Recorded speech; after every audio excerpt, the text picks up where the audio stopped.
ദൈവതിരുനാമത്തിന് മഹത്വമുണ്ടാകട്ടെ. അനുസരണക്കേടുകൾ നമ്മുടെ ആത്മീയ ജീവിതത്തിൽ എങ്ങനെയാണ് പരാജയത്തിന് കാരണമാകുന്നത് എന്നുള്ള ഒരു വീഡിയോ കഴിഞ്ഞ ദിവസം ചെയ്തിരുന്നു. അതിൻ്റെ രണ്ടാമത്തെ ഭാഗമാണ് ഇന്ന് ഈ വീഡിയോയിൽ. നമ്മുടെ ആത്മീക പരാജയങ്ങളുടെ കാരണം കൃത്യമായിട്ട് നമ്മൾ കണ്ടെത്തുകയും എങ്ങനെ അതിൽ നിന്ന് നമുക്ക് പുറത്തു വരാനായിട്ട് കഴിയും എന്നുള്ളതാണ്. ലാസ്റ്റ് വീഡിയോയിൽ നമ്മൾ പറഞ്ഞു, നിരന്തരമായി പരാജയങ്ങൾ ഉണ്ടാകുന്നു, ദൈവസാന്നിധ്യം അനുഭവിക്കാൻ കഴിയാതെ പോകുന്നു. അങ്ങനെ അനുസരണക്കേടുകൾ ശാപമായി മാറുന്നത് എങ്ങനെയാണെന്ന് കഴിഞ്ഞ വീഡിയോയിൽ നമ്മൾ ചിന്തിക്കുകയുണ്ടായി. ഒരുപാട് പ്രിയപ്പെട്ടവർക്ക് ആ വീഡിയോ അനുഗ്രഹമായി മാറി. ഇന്ന് നമ്മൾ ചിന്തിക്കുവാനായിട്ട് പോകുന്നത്, നമ്മൾ പരാജയ ഭീതിയിൽ കഴിയുക എന്നുള്ളതല്ല. ദൈവത്തിൻ്റെ വ്യവസ്ഥയെ നമ്മൾ കൃത്യമായി മനസ്സിലാക്കി അത് കണ്ടുപിടിച്ച്, അതെങ്ങനെയാണ് കണ്ടുപിടിക്കേണ്ടത്, അത് കണ്ടുപിടിച്ചതിന് ശേഷം നമ്മൾ എന്താണ് ചെയ്യേണ്ടുന്നത്, എങ്ങനെ നമുക്ക് മുമ്പോട്ട് ദൈവകൃപ അനുഭവിച്ചുകൊണ്ട് ജീവിതത്തിൽ പരാജയങ്ങൾ ഒഴിവാക്കിക്കൊണ്ട് മുൻപോട്ട് പോകാം എന്നുള്ളതാണ് ഇന്ന് ചിന്തിക്കുവാനായിട്ട് പോകുന്നത്. കഴിഞ്ഞ വീഡിയോയിൽ പറഞ്ഞ കാര്യങ്ങളൊന്നും ഞാൻ ആവർത്തിച്ച് പറയുന്നില്ല. അന്ന് നമ്മൾ ഇങ്ങനെ പറഞ്ഞു, നിരന്തരമായി ആത്മീയ ജീവിതത്തിൽ പരാജയങ്ങൾ ഉണ്ടാകുന്നുവെങ്കിൽ, ദൈവിക കൂട്ടായ്മകൾ അനുഭവിക്കാൻ കഴിയാതെ പോകുന്നുണ്ടെങ്കിൽ അനുസരണക്കേടുകൾ ശാപമായി മാറുന്നു എന്നുള്ളതാണ്. ധാരാളം പേര് ആ വീഡിയോ കണ്ടു. ഇതിനോട് ചേർന്ന് ഒരു കാര്യം സ്നേഹത്തോടെ നിങ്ങളോട് പറയട്ടെ. ഞാൻ ഒന്ന് രണ്ട് കമൻറ്റുകൾ ഞാൻ റിമൂവ് ചെയ്തു. വളരെ താമസിച്ചാണ് റിമൂവ് ചെയ്തത്. അത് റിമൂവ് ചെയ്യാനുള്ള കാരണം, ഈ വീഡിയോ ഇട്ടതിന് ശേഷം യാത്രകളിലൊക്കെയായിരുന്നു. അപ്പം ചിലപ്പോൾ നമുക്കിങ്ങനെ ഇപ്പോഴും ഇതിൽ നോക്കിയിരിക്കാനോ ഇതിന് മറുപടി കൊടുക്കാനോ ഒന്നും പറ്റിയെന്ന് വരത്തില്ല. അപ്പം ദൈവം ഈ വചനത്തിലൂടെ ചില പ്രിയപ്പെട്ടവരോട് ഇടപെട്ടപ്പം ഒന്ന് രണ്ട് കമൻറ്റുകൾ പബ്ലിക്കലി അവരതിൽ രേഖപ്പെടുത്തി. സന്തോഷം കൊണ്ടും ദൈവം ഇടപെട്ടത് കൊണ്ടും ഇട്ടതാണ്. പക്ഷേ ആ കമൻറ്റുകൾ അതായത് വ്യക്തിപരമായ കാര്യങ്ങളായതുകൊണ്ട് അതങ്ങ് റിമൂവ് ചെയ്തു എന്നുള്ളതേ ഉള്ളൂ. എൻ്റെ കാരണം മറ്റൊന്നുമല്ല. ആരോ അതിൻ്റെ താഴെ പറഞ്ഞിരുന്നത്, ഇത് സോഷ്യൽ മീഡിയ ആണ്, വളരെ ശ്രദ്ധിക്കണം. സത്യമാണ്, നമ്മൾ എല്ലാവരും വളരെ ശ്രദ്ധിക്കേണ്ടുന്നൊരു മേഖലയാണ്. ഓക്കെ, ദൈവം നിങ്ങളോട് ഇടപെട്ടെങ്കിൽ കമൻറ്റ് ചെയ്യുന്നതിൽ തെറ്റില്ല. പക്ഷേ നമ്മൾ ഈ പേഴ്സണലായ കാര്യങ്ങൾ നമ്മൾ ഇതിലിടുന്നത് വളരെ സൂക്ഷിച്ചു വേണം. അതായത് പലതരത്തിലുള്ള ആളുകൾ ഇത് വാച്ച് ചെയ്യുന്നുണ്ട്. ഒത്തിരി ശ്രദ്ധിക്കണം. നിങ്ങളുടെ പ്രൈവസി ഒരിക്കലും ബാധിക്കാനായിട്ട് ഇടയായിത്തീരരുത്. അതുകൊണ്ടാണത്. ആ ഒരു ദൈവവചന ശുശ്രൂഷയ്ക്ക് ശേഷം ധാരാളം പേര് വാട്സാപ്പിൽ മെസ്സേജുകൾ അയക്കുകയും പേഴ്സണലി വിളിക്കുകയും ഒക്കെ ചെയ്തു. ഒത്തിരി പേരോട് ദൈവത്തിൻ്റെ ആത്മാവ് ഇടപെട്ടു. പ്രിയപ്പെട്ടവരെ, ഞാനൊരു കാര്യം പറയാം. നിസ്സാരമെന്ന് നമ്മൾ ചിന്തിക്കുന്ന കാര്യങ്ങളിലായിരിക്കാം നമ്മുടെ ഈ ദൈവിക കൂട്ടായ്മ നഷ്ടപ്പെടുന്നതും ദൈവാനുഗ്രഹം നമ്മുടെ ജീവിതത്തിൽ നഷ്ടപ്പെടുന്നതും. ചിലപ്പം ഈ മറ്റുള്ളവരെ വാക്കുകൾ കൊണ്ട് മുറിവേൽപ്പിക്കുന്ന നമ്മുടെ സ്വഭാവങ്ങൾ, എന്താ പറയുന്നത്, നീതിയല്ലാതെ ന്യായമല്ലാതെ നമ്മൾ ചെയ്യുന്ന പല പ്രവൃത്തികളും, നമ്മൾ എത്ര പ്രാർത്ഥിച്ചാലും ഇങ്ങനെയൊക്കെയുള്ള കാര്യങ്ങൾ നമ്മുടെ ജീവിതത്തിൻ്റെ അകത്തുണ്ടെങ്കിൽ നമ്മളത് തിരിച്ചറിഞ്ഞ് നമ്മളത് മാറ്റി ദൈവസന്നിധിയിൽ ക്രമീകരണം പ്രാപിക്കാത്തിടത്തോളം കാലം ഒരിക്കലും സ്ഥിരമായ ഒരു ദൈവിക കൂട്ടായ്മ നമുക്ക് അനുഭവിക്കാൻ പറ്റത്തില്ല. എനിക്കറിയില്ല ഇതൊക്കെ ആരെങ്കിലുമൊക്കെ പറഞ്ഞു തരുമോ എന്ന്. സത്യസന്ധമായ ദൈവവചനം പറയുന്ന ദൈവദാസന്മാരൊക്കെ പറയും. പക്ഷേ അല്ലാത്ത ഇതൊന്നും ആരും പറയാറില്ല. അതുകൊണ്ട് എന്താ പറ്റുന്നതെന്നറിയാമോ? എങ്ങനെയും ജീവിക്കാമെന്നുള്ളൊരു നിലവാരത്തിലേക്ക് പലരും പോയി ഒത്തിരി ആളുകൾ വേദനപ്പെടുന്നുണ്ട്. ഞാൻ മുഖവരിയായിട്ട് ഇത്രയും കാര്യങ്ങൾ പറഞ്ഞു എന്നുള്ളതേ ഉള്ളൂ. നമ്മുടെ ഈ ഒരു ചാനലിൽ വീഡിയോ ഇട്ട കാലം മുതൽ പരിശുദ്ധാത്മാവിൻ്റെ ഒരു പ്രവൃത്തിയാണത്. ഒരുപാട് പേർക്ക് പാപബോധമുണ്ടായിട്ടുണ്ട്. ഒത്തിരി പേര് പേഴ്സണലി പല വിദേശ രാജ്യങ്ങളിൽ നിന്ന് എന്നെ വിളിച്ച് അവർ പോയിക്കൊണ്ടിരുന്ന തെറ്റായ വഴികളെക്കുറിച്ച് വചന ശുശ്രൂഷയിൽ അവർക്ക് ബോധ്യമുണ്ടായി. അവരെ കരഞ്ഞ് നിലവിളിച്ച് ദൈവസന്നിധിയിൽ അവർ മടങ്ങി വന്ന ഒരുപാട് സാക്ഷ്യങ്ങൾ എനിക്കും പറയാനായിട്ടുണ്ട്. അപ്പം എനിക്കത് ഇത്ര വലിയ അത്ഭുതകരമായിട്ടൊന്നും തോന്നുന്നില്ല. കാരണം നാളുകൾക്ക് മുമ്പേ ദൈവത്തിൻ്റെ ആത്മാവ് എന്നോട് പറഞ്ഞതാണ്, അനേകർക്ക് പാപബോധമുണ്ടാകി അവർ ദൈവസന്നിധിയിലേക്ക് മടങ്ങി വരികയും ചെയ്യും എന്നുള്ളത്. US നിന്ന് കുറച്ചധികം ആളുകൾ കുറച്ച് നാളുകൾക്ക് മുമ്പ് എന്നോട് വിളിച്ചിട്ട് പറഞ്ഞു, ദൈവദാസനെ, ഇവിടെയൊക്കെ ദൈവവചനം പ്രസംഗിക്കും, പക്ഷേ ഇങ്ങനെ ഞങ്ങൾ പ്രസംഗിച്ച് കേട്ടിട്ടില്ല പാപത്തെക്കുറിച്ച് ഇത്ര കൃത്യമായി. കാരണം അന്ന് ഞാൻ ഈ വ്യഭിചാരം അങ്ങനെയൊക്കെയുള്ള കുറേ കണ്ണുകളിലൂടെയുള്ള പാപം അങ്ങനെ കുറേ പാപസംബന്ധമായ ടോപ്പിക്കുകൾ നമ്മളന്ന് ഡിസ്കസ് ചെയ്തിരുന്നു. ദൈവം തന്ന ആലോചന അനുസരിച്ച് പറഞ്ഞതാണ്. അത് ഒത്തിരി പേരെ അത് സ്വാധീനിച്ചു. ഒത്തിരി പേർക്ക് പാപബോധവും അനുതാപവും ഉണ്ടായി. അവർ ദൈവസന്നിധിയിലേക്ക് മടങ്ങി വന്നു. ഒരുപാട് സന്തോഷമുണ്ട്. കർത്താവ് നമ്മളെല്ലാവരെയും സഹായിക്കട്ടെ. നിത്യതയിൽ നമുക്കിതിനെല്ലാം പ്രതിഫലമുണ്ടാകും. മനുഷ്യനല്ലല്ലോ നമുക്കിതിനൊന്നും പ്രതിഫലം തരുന്നത്. ദൈവം ആഗ്രഹിക്കുന്ന നിലയിലുള്ള ഒരു കൂട്ടായ്മയിൽ മുമ്പോട്ട് പോകാൻ ദൈവം സഹായിക്കട്ടെ. അതോടൊപ്പം ഒരു കാര്യം കൂടെ വളരെ പെട്ടെന്ന് പറഞ്ഞിട്ട് ഈ മെസ്സേജിൻ്റെ പ്രധാനപ്പെട്ട ഭാഗത്തിലേക്ക് പോവുകയാണ്. ഈ ദിവസങ്ങളിലൊക്കെ കുറച്ച് യാത്രകളായതുകൊണ്ട് പേഴ്സണൽ നമ്പറാണ്, പ്രെയർ ലൈൻ ഇല്ല. കാശ് കൊടുത്താരെയും പ്രാർത്ഥിക്കാൻ ഇരുത്തിയിട്ടില്ല. ചില പ്രെയർ ലൈനുകളിൽ വിളിക്കുമ്പോൾ ആൾക്കാർ പറയും, ഞങ്ങൾ നിങ്ങൾക്ക് വേണ്ടി പ്രാർത്ഥിക്കാം, പക്ഷേ 2000 രൂപ 3000 രൂപ ഒക്കെ ഞങ്ങൾക്ക് അയച്ചു തരണം. അങ്ങനെ പൈസ കൊടുത്ത് ആരും ഇവിടെ പ്രാർത്ഥിക്കാൻ ഇരുത്തിയിട്ടില്ല. പ്രെയർ ലൈനുണ്ട്. എൻ്റെ വൈഫിൻ്റെ ചേച്ചി അനു എന്ന് പറയുന്ന ഒരാളാണ്, കുവൈറ്റിൽ അവിടെ നേഴ്സാണ് ചേച്ചി. അങ്ങനെ UK നിന്നുള്ള 1-2 സഹോദരിമാരെ, കൊല്ലത്തു നിന്നുള്ള ഒരു ആൻസി സിസ്റ്റർ, പിന്നെ എൻ്റെ ചർച്ചിലെ തന്നെ 2-3 സഹോദരിമാർ. അങ്ങനെ ഞങ്ങൾക്ക് പേഴ്സണലി അറിയാവുന്ന കുറച്ച് ആളുകൾ, അവർ പ്രാർത്ഥിക്കുമെന്ന് ഉറപ്പുള്ളത് കൊണ്ടാണ്, അല്ലാതെ കാശ് കൊടുത്ത് പ്രാർത്ഥനയ്ക്ക് ആരെയും ഇരുത്തുന്ന പരിപാടികളൊന്നുമില്ല. അങ്ങനെയുള്ള ഒരു പ്രെയർ ഗ്രൂപ്പാണ് നമുക്കുള്ളത്. കുറച്ചധികം പേര് എന്ത് വിഷയം ഉണ്ടെങ്കിലും പറയാനായിട്ട് പറഞ്ഞിട്ടുണ്ട്, അവരോട് ഷെയർ ചെയ്യാറുണ്ട്. അപ്പം അങ്ങനെ പ്രാർത്ഥനാ വിഷയങ്ങൾ ഷെയർ ചെയ്യുകയും പ്രാർത്ഥിക്കുകയും ചെയ്യുന്നുണ്ട്. പേഴ്സണലി ഞാനും നിങ്ങൾക്ക് വേണ്ടി പ്രാർത്ഥിക്കുന്നുണ്ട്. അപ്പം പ്ലീസ് ദയവായിട്ടൊരു കാര്യം പറയുകയാണ്, നിങ്ങൾ ഡയറക്റ്റ് ചിലപ്പോൾ കോൾ വിളിച്ചാൽ കിട്ടാൻ സാധ്യത കുറവാണ് ചില സമയത്ത്. അതായത് ഞാൻ പ്രാർത്ഥിക്കുന്ന സമയമോ മറ്റ് ശുശ്രൂഷകളുടെ സമയമൊക്കെ ആണെങ്കിൽ എടുക്കാൻ പാടാണ്. പലരെയും തിരിച്ചു വിളിക്കാറുണ്ട്. നിങ്ങൾ തന്നെ ഒന്ന് ചിന്തിച്ച് നോക്കുക, 25-30 മിസ് കോളുകൾ ഒന്നിച്ച് വന്ന് കിടക്കുമ്പോൾ ചിലർക്ക് ഒരുപാട് സമയമെടുത്ത ഒരു കാര്യം പറയും. അങ്ങനെ ഒത്തിരി പ്രശ്നങ്ങളുണ്ട്. വാട്സാപ്പിൽ നിങ്ങൾ നിങ്ങളുടെ പ്രാർത്ഥനാ വിഷയങ്ങൾ അയച്ചാൽ തീർച്ചയായിട്ടും ആ വിഷയങ്ങൾ ഓർത്തുകൊണ്ട് പ്രാർത്ഥിക്കാം. പലരും പല ചോദ്യങ്ങൾ ചോദിക്കുന്നുണ്ട് ആത്മീയമായ വിഷയങ്ങളിൽ, ദൈവകൽപ്പനകളെക്കുറിച്ചുമൊക്കെ. അവരോടൊക്കെ അങ്ങനെ ഉത്തരങ്ങൾ കൊടുക്കുന്നുണ്ട്. കർത്താവ് നമ്മളെല്ലാവരെയും സഹായിക്കട്ടെ. മാനുഷികമായ പരിമിതികൾ കൊണ്ടാണ്. പ്ലീസ് ദയവ് ചെയ്ത് നിങ്ങൾ അത് ക്ഷമിക്കുക. വിളിച്ചാൽ കിട്ടുന്നില്ലെങ്കിൽ നിങ്ങൾ വിഷമിക്കരുത്. വാട്സാപ്പിൽ നിങ്ങൾ മെസ്സേജ് അയച്ചു, ഒരു പ്രശ്നമില്ല. ചിലപ്പോൾ കുറേ സമയങ്ങൾ കഴിഞ്ഞിട്ടാണെങ്കിലും അത് നോക്കും. പ്രാർത്ഥിക്കുമ്പോൾ അതെല്ലാം ഓരോന്ന് എടുത്തു വെച്ച് പ്രാർത്ഥിക്കും. ഒരു ബുക്കിൽ ഇവിടെ പ്രാർത്ഥനാ വിഷയങ്ങളെല്ലാം എഴുതി വെച്ചിട്ടുണ്ട്. അങ്ങനെയാണ് പ്രാർത്ഥിക്കുന്നത്. ഒത്തിരി സമയം പോയി. ഓക്കെ, ഞാനിത് പറയാതിരിക്കാൻ പറ്റത്തില്ല. അതുകൊണ്ടാണ് നമ്മൾ കഴിഞ്ഞ ദിവസങ്ങളിൽ നമ്മൾ ചിന്തിച്ചു, അനുസരണക്കേടുകൾ ശാപമായി മാറുന്നത് എന്തുകൊണ്ടാണ് എന്നുള്ളത്. ഞാൻ ആ പറഞ്ഞ കാര്യങ്ങൾ എത്രയും സത്യസന്ധമായ കാര്യമാണെന്നുള്ളത് അനേക പ്രിയപ്പെട്ടവർക്കറിയാം. കാരണം എന്നെ ഒത്തിരി പേര് വിളിച്ചിട്ട് പറഞ്ഞ്, ദൈവദാസനെ സത്യമാണ്, ദൈവത്തെ അറിഞ്ഞതിന് ശേഷം എടുത്ത തെറ്റായ തീരുമാനങ്ങളിൽ ഒത്തിരി വില കൊടുക്കേണ്ടതായിട്ട് വന്നു, ഇന്നും ഭാരം അനുഭവിക്കുകയാണ്. സ്നേഹത്തോടെ ഞാൻ നിങ്ങളോടൊരു കാര്യം പറയാം. ദൈവം സ്നേഹവാനായ ദൈവമാണ്. നമ്മൾ പരാജയത്തിൽ പോകാൻ ദൈവം ആഗ്രഹിക്കുന്നില്ല. ഈ ക്രൂശിലെ കള്ളന്മാർ 2 പേരും കർത്താവിനെ ദുഷിച്ചവരാണ്. പക്ഷെ ഒരാൾക്ക് പാപബോധമുണ്ടായി, പെട്ടെന്ന് പറഞ്ഞു, അവിടുന്ന് രാജ്യത്വം പ്രാപിച്ചു വരുമ്പം എന്നെ കൂടെ ഓർക്കണമെന്ന്. കണ്ടോ, ആ ലാസ്റ്റ് ടൈമിൽ അദ്ദേഹത്തിനൊരു മാനസാന്തരം ഉണ്ടായി, രക്ഷപ്പെട്ട് കയറിപ്പോയി. നമുക്കുണ്ടാകേണ്ടുന്നതും മാനസാന്തരമാണ്. അതുകൊണ്ടാണല്ലോ വെളിപ്പാട് പുസ്തകം 2-ാം അധ്യായത്തിൻ്റെ 8-ാമത്തെ വാക്യത്തിൽ, നീ ഏതിൽ നിന്ന് വീണിരിക്കുന്നു എന്ന് ഓർത്ത് മാനസാന്തരപ്പെട്ട് ആദ്യത്തെ പ്രവൃത്തി ചെയ്യുക, മാനസാന്തരപ്പെടുക. അപ്പം മാനസാന്തരമാണ് ഇതിൻ്റെ അകത്തെ ഗൗരവമായ വിഷയം. വളരെ പെട്ടെന്ന് ഈ മെസ്സേജിൻ്റെ പ്രധാനപ്പെട്ട ഭാഗത്തിലേക്ക് പോവുകയാണ്. ഒരുപാട് സമയങ്ങൾ മുഖവുരയായിട്ട് പോയി, ഒഴിവാക്കാനാകാത്ത മുഖവുരകളാണ്. അതുകൊണ്ടാണ് അത്രയും സമയമെടുത്ത കാര്യങ്ങൾ പറഞ്ഞത്. കർത്താവ് നിങ്ങളെല്ലാവരെയും ധാരാളമായിട്ട് സഹായിക്കട്ടെ. നമ്മൾ കഴിഞ്ഞ ദിവസങ്ങളിൽ പറഞ്ഞു, യെരിഹോവിനെ പിടിച്ചടക്കാനായിട്ട് പോകുന്ന സമയത്താണ് ആഖാൻ 200 ശേക്കൽ വെള്ളിയും 50 ശേക്കൽ പൊൻകട്ടിയും ബാബിലോണ്യ മേലങ്കിയും എടുത്ത് ഒളിപ്പിച്ചു വെച്ചത്.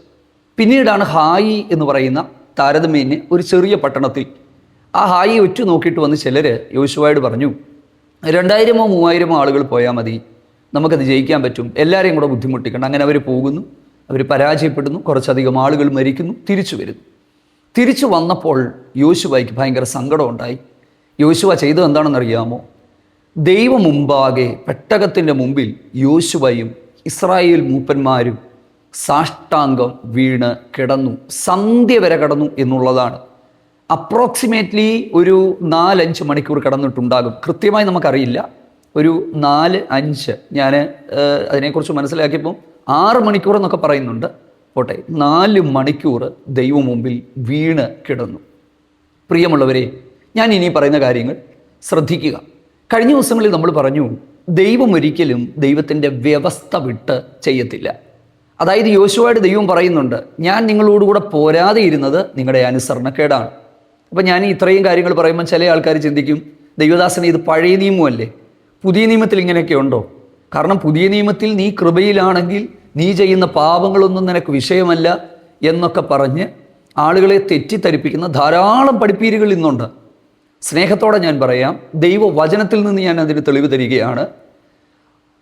1 തെസ്സലോനിക്കർ 4-ാം അധ്യായം 1 മുതൽ 8 വരെയുള്ള വാക്യങ്ങളിൽ ഒടുവിൽ എന്ന് പറഞ്ഞുകൊണ്ടാണ് പറയുന്നത്. ഫൈനലി, ഒടുവിലാണ്. അതായത് ആത്മീയ ജീവിതത്തിൻ്റെ ഒടുവിൽ ചെയ്യേണ്ട കാര്യം, ഒടുവിലും ആവശ്യമുള്ള ഒരു കാര്യം എന്താ? സഹോദരന്മാരെ, ദൈവപ്രസാദം ലഭിപ്പാൻ തക്കവണ്ണം ഞങ്ങൾ മുൻപ് നിങ്ങളോട് പറഞ്ഞത് വീണ്ടും നിങ്ങളോട് പറയുകയാണ്, നിങ്ങൾ ഇനിയും വർദ്ധിച്ചു വരണം. എന്തിൽ വർദ്ധിച്ചു വരണം? ദൈവത്തിൻ്റെ ഇഷ്ടമോ നിങ്ങളുടെ ശുദ്ധീകരണം തന്നെ. കണ്ടോ? അപ്പം ഒടുവിൽ ശുദ്ധീകരണം ആവശ്യമാണ്. എന്നിട്ട് താഴോട്ട് വരുമ്പോൾ, തുച്ഛിക്കുന്നവൻ ദൈവം നമ്മെ അശുദ്ധിക്കല്ല വിശുദ്ധിക്ക് അത്രേ വിളിച്ചിരിക്കുന്നത്. തുച്ഛിക്കുന്നവൻ പരിശുദ്ധാത്മാവിനെ തന്ന ദൈവത്തെ തുച്ഛീകരിക്കുന്നു. ഇംഗ്ലീഷ് ബൈബിളിൽ എഴുതിയിരിക്കുന്നത് ഹീ ഹു റിജക്ട്സ് ദിസ്. അതായത് പൗലോസിൻ്റെ ശുശ്രൂഷയുടെ കാലയളവുകളിൽ പോലും ശുദ്ധീകരണത്തിനെതിരായ പഠിപ്പീരുകൾ ഉണ്ടായിരുന്നു എന്ന് ഞാൻ മനസ്സിലാക്കിയാണ്. അതുകൊണ്ടാണ് പറഞ്ഞത്, ദൈവം നമ്മളെ അശുദ്ധിക്കല്ല വിശുദ്ധിക്കാണ്. ദുർനടപ്പ് വിട്ട് ഓടണം, പാപം വിട്ട് ഓടണം.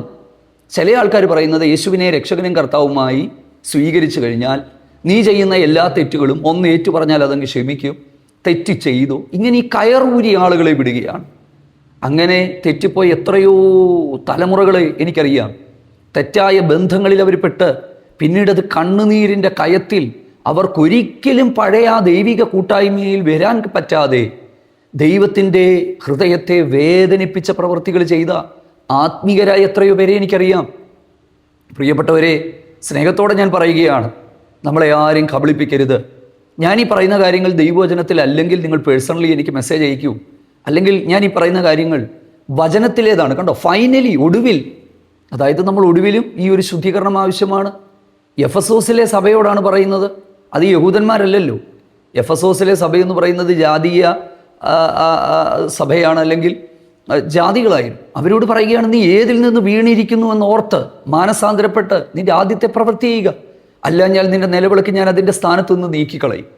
അപ്പം ഈ യെരിഹോവിൽ നിന്ന് ഹായിലേക്ക് പോകുമ്പോൾ നമ്മളിവിടെ ശ്രദ്ധിക്കേണ്ട ഒരു വിഷയം എന്താണെന്ന് ചോദിച്ചാൽ, ഇവിടെ നമ്മൾ കാണുന്നത് ഈ ആഖാൻ ശബദാർപ്പിത വസ്തുക്കൾ എടുത്ത് ഒളിപ്പിച്ചു വെച്ചപ്പോഴും ദൈവമൊന്നും മിണ്ടുന്നില്ല. ദൈവം നിരന്തരമായി യോശുവയോട് സംസാരിച്ചുകൊണ്ടിരിക്കുകയല്ലേ. പക്ഷെ എന്നിട്ട് എന്താ ദൈവം പറയാത്തത്? യോശുവായി, ഇസ്രായേൽ പാപം ചെയ്തു, അവനെടുത്തിട്ടുണ്ട്, എന്താ ദൈവം മിണ്ടാഞ്ഞേ? അടുത്ത യുദ്ധത്തിന് പോയി തോറ്റിട്ട് വന്നിട്ടും ദൈവം മിണ്ടുന്നില്ല. ദൈവത്തിന് യുദ്ധത്തിന് പോകുന്നതിന് മുമ്പ് യോശുവയോട് പറയില്ലായിരുന്നു, യോശുവേ, നിൻ്റെ ഇടയിൽ അനുസരണക്കേട് കാണിച്ചിട്ടുണ്ട്, യുദ്ധത്തിന് പോവുക, നീ തോക്കും. എന്താ ദൈവം പറയാഞ്ഞത്? എന്തുകൊണ്ട് മണിക്കൂറുകൾ ദൈവം മുമ്പിൽ യോശുവയ്ക്ക് വീണ് കിടക്കേണ്ടതായിട്ട് വന്നു? നമ്മൾ ദൈവത്തെ മനസ്സിലാക്കണം, ദൈവത്തിൻ്റെ വഴികളെ നമ്മൾ മനസ്സിലാക്കണം. നമ്മൾ സ്വയം മനസ്സിലാക്കുകയും തിരിച്ചറിയുകയും ചെയ്യേണ്ടുന്ന ചില മേഖലകളുണ്ട്. ദൈവത്തിൻ്റെ കണ്ണിൻ്റെ മുമ്പിൽ നമ്മുടെ പാപങ്ങൾ മറവായിട്ടോ അല്ലെങ്കിൽ മറഞ്ഞിരിക്കുന്നത് കൊണ്ടോ ഒന്നുമല്ല.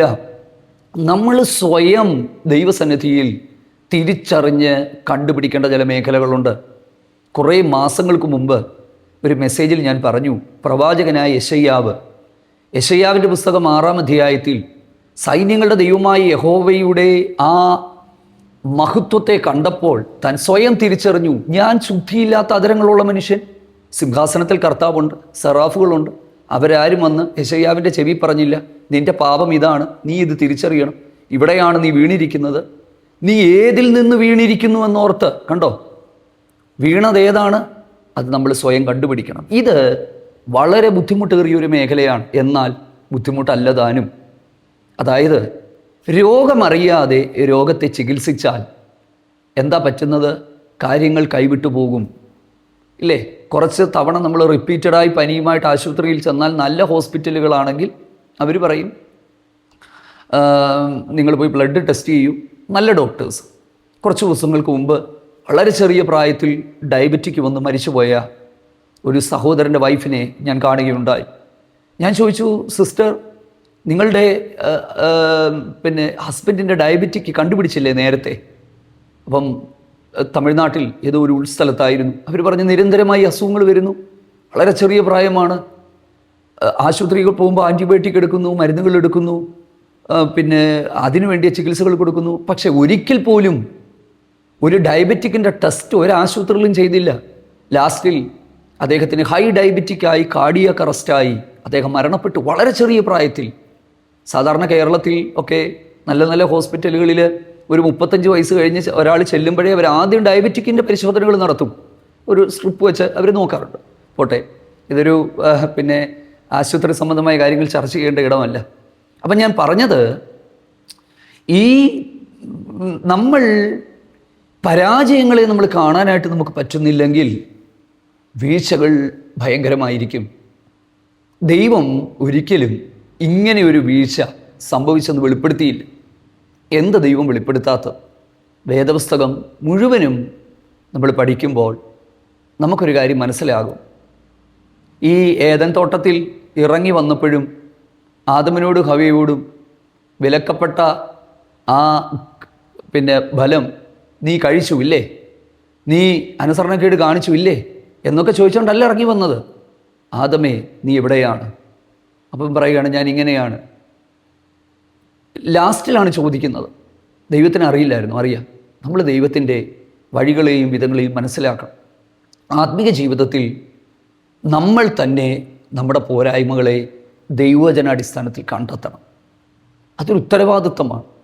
മണിക്കൂറുകൾ ദൈവമുമ്പിൽ വീണ് കിടന്ന ഈ യോശുവ എന്ന് പറയുന്ന ഒരു നേതാവ് നമുക്ക് മാതൃകയാക്കാൻ പറ്റും. കണ്ണുനീരോടെ പ്രിയപ്പെട്ടവരെ നമ്മുടെ പരാജയ കാരണങ്ങളെ നമ്മൾ മനസ്സിലാക്കുക. ദൈവത്തിൽ നിന്ന് നമ്മളെ അകറ്റിക്കളയുന്നത് ചിലപ്പോൾ നമ്മുടെ സംസാര രീതികളായിരിക്കാം, മറ്റുള്ളവരെ വേദനിപ്പിക്കുന്ന നമ്മുടെ വർത്തമാനമായിരിക്കാം, ന്യായരഹിതവും സത്യസന്ധതയും ഇല്ലാതെയുള്ള നമ്മുടെ പ്രവർത്തികളായിരിക്കാം. ദൈവത്തിന് സ്തോത്രം. ചിലർ പറയും, എനിക്ക് പണി കൊടുക്കാൻ അറിയാം, ഞാൻ സമയത്തിന് കൊടുക്കും, കാണിച്ചു കൊടുക്കും ഞാൻ. ഇതൊന്നും നമ്മൾ ആത്മീയന്മാർക്ക് ചേർന്നൊരു കാര്യമല്ല.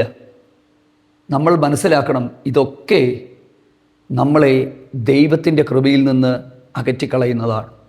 ഇങ്ങനെ ഓരോ വ്യക്തികളുടെ ജീവിതത്തിലും വീഴ്ചകൾ വ്യത്യസ്തമായിരിക്കും. എൻ്റെ ജീവിതത്തിലെ പോരായ്മകളായിരിക്കില്ല ഒരാളുടെ ജീവിതത്തിലെ പോരായ്മകൾ. ഓരോരുത്തരിലും അത് വ്യത്യസ്തമാണ്. കുറച്ച് മുമ്പ് പറഞ്ഞ പോലെ തെറ്റായ ബന്ധങ്ങളാകാം, തെറ്റായ തീരുമാനങ്ങളാകാം, മറ്റുള്ളവർ നമ്മളെ മിസ്ഡയറക്റ്റ് ചെയ്ത് നമ്മൾ ഈ പറഞ്ഞ ആഭിചാരങ്ങൾ, മറ്റുള്ള പ്രവൃത്തികളിൽ നമ്മൾ ആശ്രയിച്ചതായിരിക്കാം, തെറ്റായ ആരാധന പ്രവർത്തികളായിരിക്കാം, ദൈവിക വിശുദ്ധിയും ദൈവിക വേർപാടുകളും ഒക്കെ വിട്ടുകൊണ്ട് നമ്മൾ ചെയ്ത പ്രവർത്തികളായിരിക്കാം. ഓരോരുത്തരുടെ ജീവിതത്തിൽ ഓരോ കാര്യങ്ങളായിരിക്കാം. ഇതിനെ ദൈവം മുമ്പിൽ ഇരുന്ന് കണ്ണുനീരോടെ കണ്ടുപിടിക്കുക. ഏറ്റവും ബെസ്റ്റ് സമയം ഉപവാസത്തിൻ്റെയും പ്രാർത്ഥനയുടെയും സമയങ്ങൾ നമുക്ക് നമ്മളെ ഒന്ന് കാണാനും ഒന്ന് കണ്ടുണരുവാനുമായിട്ടുമാണ്. ഇങ്ങനെ മണിക്കൂറുകൾ ദൈവസന്നിധിയിൽ ഈ ദൈവമനുഷ്യനും ഇസ്രായേൽ മൂപ്പന്മാർ മുഴുവനും സാഷ്ടാംഗം വീണ് കിടന്ന് കരഞ്ഞപ്പോൾ യോശുവയെ ആശ്വസിപ്പിച്ചുകൊണ്ട് ദൈവം പറയുകയാണ്, വിഷമിക്കണ്ട, എഴുന്നേൽക്ക്, ഇസ്രായേൽ പാപം ചെയ്തു, ആ പാപത്തെ നീ മനസ്സിലാക്കുക, ജനത്തെ ശുദ്ധീകരിക്കുക. ഇതാണ് ആ പ്രധാനപ്പെട്ട വിഷയം. തൊട്ടടുത്ത ദിവസം ഈ സകല ഗോത്രങ്ങളിലും ഉള്ളവരെയും ഗോത്ര നേതാക്കന്മാരെയും എല്ലാം വിളിച്ച് അധികാലത്തെ എഴുന്നേൽപ്പിച്ച് ഇവരെ ശുദ്ധീകരിക്കുന്ന ഒരു യോശുവയെ നമുക്ക് കാണാനായിട്ട് പറ്റും. ഇതാണെന്ന് ഞാൻ ഈ വീഡിയോയുടെ ആരംഭത്തിൽ പറഞ്ഞത്. ശുദ്ധീകരണം കൂടാതെ ആരും കർത്താവിനെ ഒരിക്കലും കാണത്തില്ല. സമാഗമന കൂടാരത്തിലേക്ക് ഈ യാഗാർപ്പണത്തിനായിട്ട് ഒരു പുരോഹിതൻ കയറുമ്പോൾ തന്നെ അവിടെ ഒരു താമ്രത്തൊട്ടി വെച്ചിട്ടുണ്ട്. ഈ താമ്രത്തൊട്ടിയിൽ കയ്യും കാലുമൊക്കെ കഴുകിയിട്ട് വേണം യാഗമർപ്പിക്കാനായിട്ട് പോകാൻ. കുറച്ച് നാളുകൾക്ക് മുമ്പ് ഞാൻ പറഞ്ഞ ഈ താമ്രത്തൊട്ടി സമാഗമന കൂടാരത്തിൻ്റെ വാതിക്കൽ സേവ ചെയ്യുന്ന സ്ത്രീകളുടെ ദർപ്പണം കൊണ്ടാണ് മോശ അതുണ്ടാക്കിയത്. അതായത് ഒരു പുരോഹിതൻ ഈ താമ്രത്തൊട്ടിയുടെ അടുക്കിലേക്ക് വരുമ്പോൾ തൻ്റെ ഓൺ റിഫ്ലക്ഷനാണ് ഈ വെള്ളത്തിൽ കാണുന്നത്. തന്നെ തന്നെയാണ് താൻ കാണുന്നത്. പ്രിയപ്പെട്ടവരെ, നമ്മളെ നമുക്ക് ഈ ദിവസങ്ങളിലൊന്ന് കാണാം. നമ്മുടെ വാക്കുകൾ, നമ്മുടെ പ്രവൃത്തികൾ, പിൻകാലങ്ങളിൽ വന്നു പോയിട്ടുള്ളത് കണ്ടുപിടിക്കുക, ഏറ്റുപറയുക. ഞാൻ സ്നേഹത്തോടെ പറയാം, നമ്മൾ ആരും നശിച്ചു പോകാൻ ദൈവം ആഗ്രഹിക്കുന്നില്ല. ഒരാൾ പോലും കുറ്റബോധം വേട്ടയാടി ഇനി എനിക്ക് ജീവിതം വേണ്ട, എനിക്കിനി മരണമേ ഉള്ളൂ എന്ന് നിങ്ങൾ ചിന്തിക്കുന്നെങ്കിൽ ആ ചിന്തകൾ ദൈവികമല്ല, അത് പൈശാചികമായ ചിന്തകളാണ്. തീർച്ചയായും ദൈവസന്നിധിയിൽ ഏറ്റുപറയുക. നമുക്കൊരു മടങ്ങിവരവ് സാധ്യമാണ്. നമ്മൾ ദൈവത്തിൻ്റെ വ്യവസ്ഥയിലേക്ക് വന്നാൽ ഇരു കൈയും നീട്ടി നമ്മളെ സ്വീകരിക്കുവാൻ നമ്മുടെ കർത്താവ് അവിടെ ഉണ്ടെന്നുള്ള കാര്യം നമ്മൾ മറക്കരുത്. നാം നമ്മുടെ പാപങ്ങളെ ഏറ്റുപറയുന്നുവെങ്കിൽ സകല അകൃത്യവും പോക്കി അനീതിയും പോക്കി നമ്മളെ ശുദ്ധീകരിക്കുവാൻ തക്കവണ്ണം അവിടുന്ന് നീതിമാനും വിശ്വസ്തനുമാണ്. അപ്പോൾ പ്രിയപ്പെട്ടവരെ, ഞാനീ പറയുന്ന കാര്യങ്ങൾ വളരെ ശ്രദ്ധയോടെ നമ്മളൊന്ന് കേൾക്കുക. എവിടെയെങ്കിലും വീഴ്ചകൾ വന്നു പോയിട്ടുണ്ടെങ്കിൽ വന്നുപോയ വീഴ്ചകളെ ദൈവസന്നിധിയിൽ ഏൽപ്പിച്ചു കൊടുക്കുക. കണ്ണുനീരോടെ ശുദ്ധീകരണം പ്രാപിക്കുക.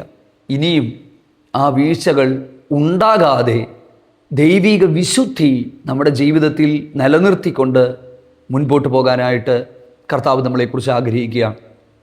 വേദപുസ്തകത്തിൽ നമ്മൾ കാണുന്ന ഉപവാസങ്ങളിലും ലോകചരിത്രത്തിലെ എല്ലാ ഉണർവിൻ്റെ കാലഘട്ടങ്ങളിലും ഉണ്ടായിട്ടുള്ളത് എന്താണെന്നറിയാമോ? പാപബോധമാണ്.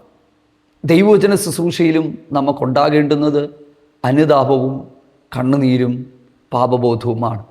ഈ അനുതാപവും കണ്ണുനീരും പാപബോധവും നമുക്കുണ്ടായി നമ്മുടെ പാപങ്ങളെ, നമ്മുടെ വീഴ്ചകളെ പരിശുദ്ധാത്മാവ് നമ്മുടെ മുൻപിൽ തെളിയിച്ചു തരുമ്പോൾ, ചിലപ്പോൾ സ്വപ്നങ്ങളിലൂടെ പോലും നമ്മുടെ വീഴ്ചകളെ ദൈവം നമുക്ക് വെളിപ്പെടുത്തി തരും. അപ്പം അങ്ങനെ ദൈവം നമ്മുടെ വീഴ്ചകളെ നമുക്ക് വെളിപ്പെടുത്തി തരുമ്പോൾ ആ വീഴ്ചകളെ ക്രമീകരിക്കുക. അതാണ് നമ്മൾ ആദ്യം പറഞ്ഞത്. നീ ഏതിൽ നിന്ന് വീണിരിക്കുന്നു എന്ന് ഓർക്കണമെന്നല്ല, ഓർത്ത് മാനസാന്തരപ്പെട്ട് ആദ്യത്തെ പ്രവൃത്തി ചെയ്യുക. നമുക്ക് പ്രവൃത്തി വേണ്ട എന്നാണ് പലരും പറയുന്നത്. രക്ഷിക്കപ്പെട്ടവർക്ക് പ്രവൃത്തി വേണ്ട എന്ന് പറയുന്നവരുണ്ട്. സത്യമാണ്, നമ്മൾ രക്ഷിക്കപ്പെടുന്നത് പ്രവൃത്തിയാലല്ല, കൃപയാലാണ്. നമ്മൾ ചെയ്യുന്ന ഒരു പ്രവൃത്തികൾ കൊണ്ടുമല്ല നമ്മൾ രക്ഷിക്കപ്പെടുന്നത്. യേശുവിനെ രക്ഷകനും കർത്താവുമായി ഹൃദയത്തിൽ അംഗീകരിച്ച് ദൈവകൽപ്പനകൾ അനുസരിച്ച് നമ്മൾ മുമ്പോട്ട് പോകുമ്പോഴാണ് നമുക്ക് രക്ഷയുണ്ടാകുന്നത്. പക്ഷേ രക്ഷിക്കപ്പെട്ട നമുക്ക് രക്ഷിക്കപ്പെട്ടവർക്ക് ഒരു പ്രവൃത്തി ഉണ്ടാകണം. ആ ഒരു പ്രവൃത്തി നമുക്കുണ്ടാകട്ടെ. യോശുവ എന്ത് ചെയ്തു? ആ പരാജയത്തിൽ നിന്ന് പാഠം പഠിച്ചു. ആ ശാപകരമായ കാര്യങ്ങളെ നീക്കി ആഖാനെയും തനിക്കുള്ളതിനെയും എല്ലാം ഒരു താഴ്വരയിൽ കൊണ്ടുപോയി. ആ താഴ്വരയാണ് പിന്നീട് ആഖോർ താഴ്വര എന്ന് നമ്മൾ കാണുന്നത്. പുതിയ നിയമത്തിലേക്ക് വരുമ്പോൾ അങ്ങനെയുള്ള കൊല്ലലോ കൊലപാതകങ്ങളോ ഒന്നും അല്ല. പക്ഷെ പൗലോസ് പറയുന്ന ഒരു കാര്യമുണ്ട്. എന്താണെന്നറിയാമോ? 1 കൊരിന്ത്യർ 15-ാം അധ്യായം 30-ാമത്തെ വാക്യം, ഞാൻ ദിവസേന മരിക്കുന്നു. I die daily. ദിവസവും ഞാൻ മരിക്കുകയാണ്. ഓരോ ക്രിസ്തു ശിഷ്യനും ഓരോ ദൈവവൈതലും ദിവസവും മരിക്കേണ്ടുന്നവരാണ്. ജഡത്തിൻ്റെ ഇംഗീതങ്ങളെയും അഭിലാഷങ്ങളെയും ആഗ്രഹങ്ങളെയും എല്ലാം മരിപ്പിച്ച് ക്രിസ്തുവിൻ്റെ സ്വഭാവം നമ്മുടെ ജീവിതത്തിൽ പ്രതിഫലിപ്പിച്ച് പരിശുദ്ധാത്മാവിൻ്റെ നിറവിൽ നടത്തിപ്പിൽ മുമ്പോട്ട് പോവുക എന്നുള്ളതാണ്. വീണ്ടും ഞാൻ ആവർത്തിച്ചൊന്നും പറയുന്നില്ല, ഒരിക്കൽ കൂടി പറയട്ടെ. മനസ്സിൻ്റെ അകത്ത് നിരാശയുണ്ടെങ്കിൽ, ഭാരമുണ്ടെങ്കിൽ ഏറ്റുപറയുക. ദൈവത്തിന് സ്തോത്രം. വിശ്വാസത്താൽ നീതീകരിക്കപ്പെട്ട നമുക്ക് ദൈവത്തോട് സമാധാനമുണ്ട്. റോമാലേഖനം 5-ാം അധ്യായത്തിൻ്റെ 1-ാമത്തെ വാക്യമാണ്. ഒരു നിമിഷം നമുക്കൊന്നിച്ചു ചേർന്ന് ദൈവസന്നിധിയിൽ പ്രാർത്ഥിക്കാം. ഞങ്ങളുടെ പ്രിയ കർത്താവേ, ഞങ്ങൾ അങ്ങയുടെ സന്നിധിയോട് അടുത്ത് വരുന്നു. ശുദ്ധീകരണം കൂടാതെ ആരും ദൈവത്തെ കാണത്തില്ലെന്നാണല്ലോ ദൈവത്തിൻ്റെ വചനം. ഞങ്ങളെ ശുദ്ധീകരിക്കണമേ, ഞങ്ങളെ കഴുകണമേ. അങ്ങയുടെ പുണ്യാഹരക്തത്താൽ ഞങ്ങൾക്കൊരിക്കൽ കൂടി ശുദ്ധീകരണം തരുന്നതിനായി സ്തോത്രം ചെയ്യും. കർത്താവേ, ഈ ദൈവജന സന്ദേശം കേട്ടുകൊണ്ടിരിക്കുന്ന ധാരാളം ആളുകൾ ലോകത്തിൻ്റെ വിവിധ ഭാഗങ്ങളിലിരുന്ന് ഈ തിരുവചന ശുശ്രൂഷയെ ഓരോ ദിവസവും അവർ കേട്ട് അവർ അനുഗ്രഹം പ്രാപിക്കുമ്പോൾ അനേകർ ഈ ദിവസങ്ങളിൽ ദൈവസന്നിധിയിലേക്ക് മടങ്ങി വരുവാൻ, പാപപ്രവർത്തികളെ വിട്ട് അനുദപിപ്പാൻ കർത്താവ് കൃപ നൽകണം. അവിടുത്തെ വരവിനായിട്ട് ഞങ്ങളെ ഒരുക്കണം. ദൈവിക വിശുദ്ധിയിൽ കാത്തു സൂക്ഷിക്കും. യേശു ക്രിസ്തുവിൻ്റെ നാമത്തിൽ അപേക്ഷിക്കുന്ന പിതാവേ, ദയ തോന്നി ഉത്തരമറളണമേ. ആമേൻ. ഈ സന്ദേശം നിങ്ങൾക്ക് അനുഗ്രഹമായി തീർന്നു എന്ന് വിശ്വസിക്കുന്നു. കർത്താവ് അനുവദിക്കുന്നെങ്കിൽ വീണ്ടും അടുത്ത സന്ദേശവുമായിട്ട് നമുക്ക് ഒന്നിച്ച് കാണാം. God bless you.